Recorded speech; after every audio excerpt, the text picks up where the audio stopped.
Now let's check out some cuts made with the bottom feeder bowl gouge. I got a dry bowl blank here. Right now it's pressed up against a jam chuck. I just put on a new tenon and I'm ready to start turning to the outside. Let's zoom in. I flipped around the bowl and I'll show you two cuts that your bottom feeder can help with.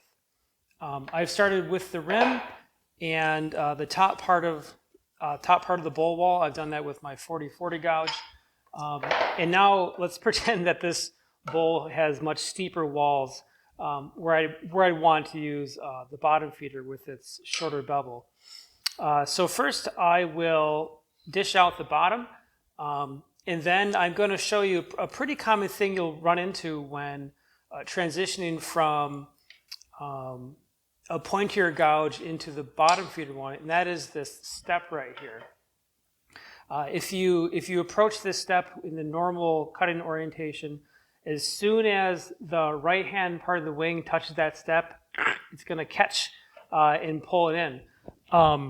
So the secret there is to turn the gouge into it, face the flute towards the step, but I'll show you that in detail when I get to it.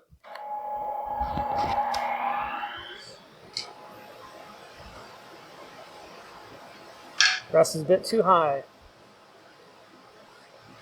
I want to make sure that the left part of the wing, where it's cutting, right there by the nose, winds up at dead center.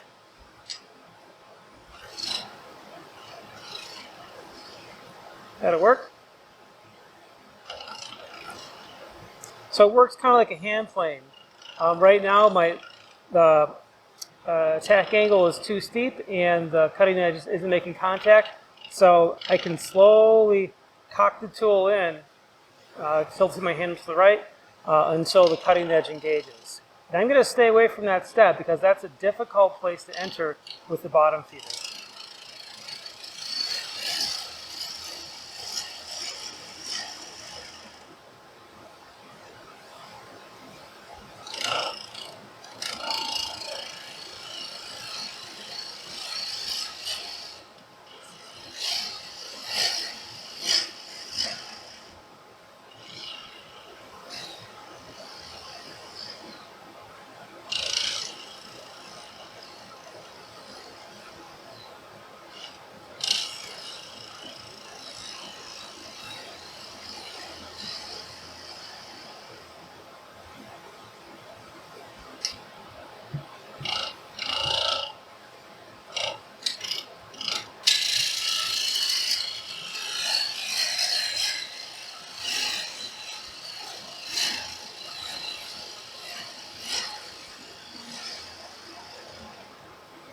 Okay, I just showed off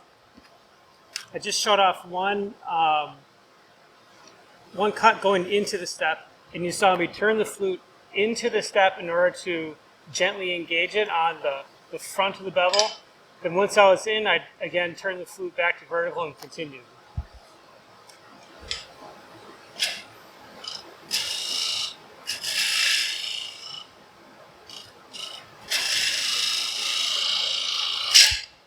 There you go. So there, I turned the flute vertical before I was fully engaged with the bevel, or with the wood here, and that step caught the right side of the bevel.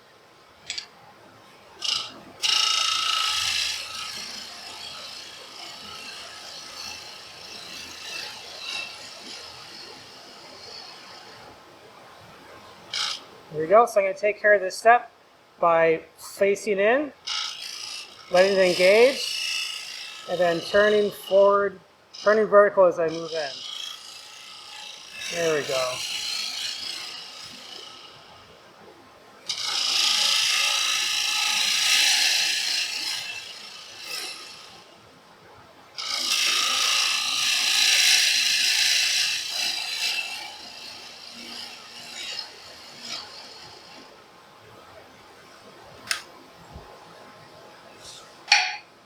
Still pretty thick. I need to take some thickness out from here to the bottom.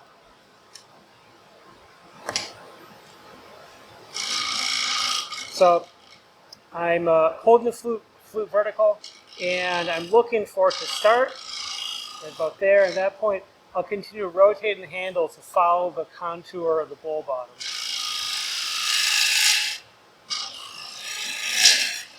Boy. So right there, I'm biting off too much, and the wood's cutting on an unsupported part of the bevel. So I just stop and just work it in pieces.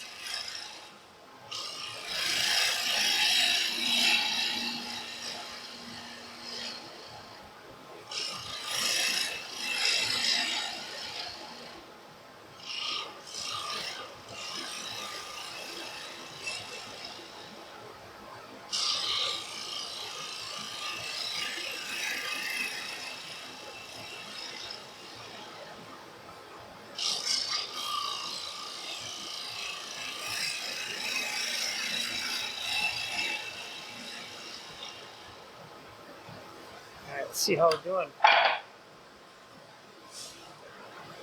Feels pretty good. So let me recap. So the bottom feeder, it doesn't like to take off big bites at a time, as you can see. It's much happier when you're taking skinny shavings, and it delivers a nicer finish. When I ran into a thick spot coming over here, I was making a small cut, and then the bottom flattened out. So as I moved into that part, I started taking a bigger cut, and it started to make a big catch. What I should have done there is to then take down that plateau, if you will, with smaller cuts starting in the middle and working my way out. And I did that towards the end, and I got a nice, smooth shape.